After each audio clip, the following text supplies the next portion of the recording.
Everybody knows that the dice are loaded. Global elite are in crisis.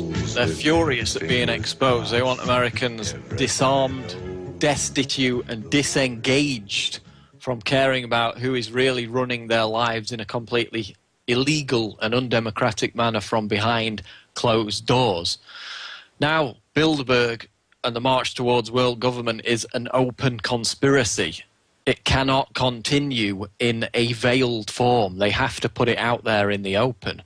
But in doing so, they run the risk of the resistance to the agenda growing in leaps and bounds on a regular basis, which is exactly what's happening with the Bilderberg Group, who are experiencing protests in growing numbers year by year, increasing media attention year by year.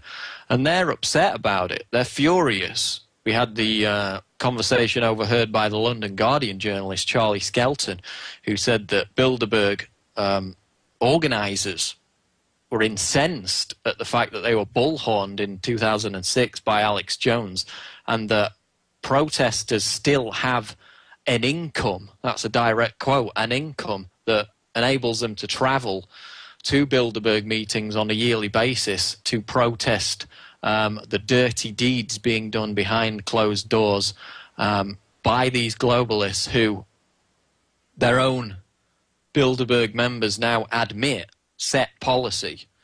Bilderberg sets policy, it's admitted, it's no longer up for debate. Etienne Davignon admitted that Bilderberg created the euro.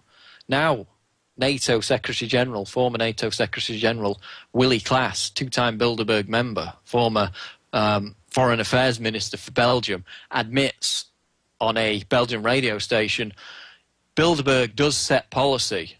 They mandate their members to follow a report that's compiled from each member's presentation and then, to the best of their ability, set it as policy in each of their nations.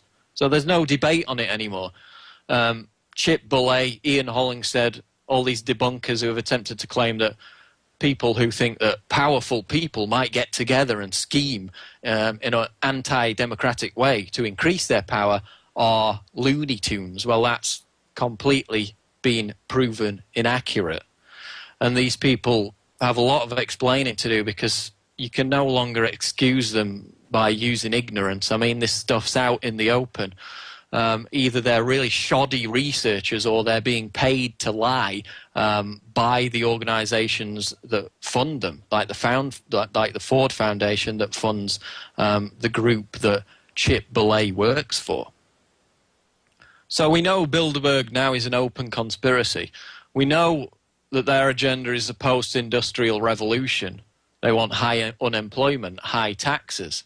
They want to implement fascist austerity measures, which are coming to the United States within 7 years, according to the latest GDP to national debt ratio reports, which show that the USA is going to be in exactly the same situation as Greece in roughly 7 years.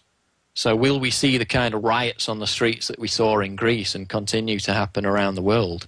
A lot of people are predicting that we will see that. Don't forget that in the 70s in the United Kingdom, tax was at 98% for people earning over 20,000.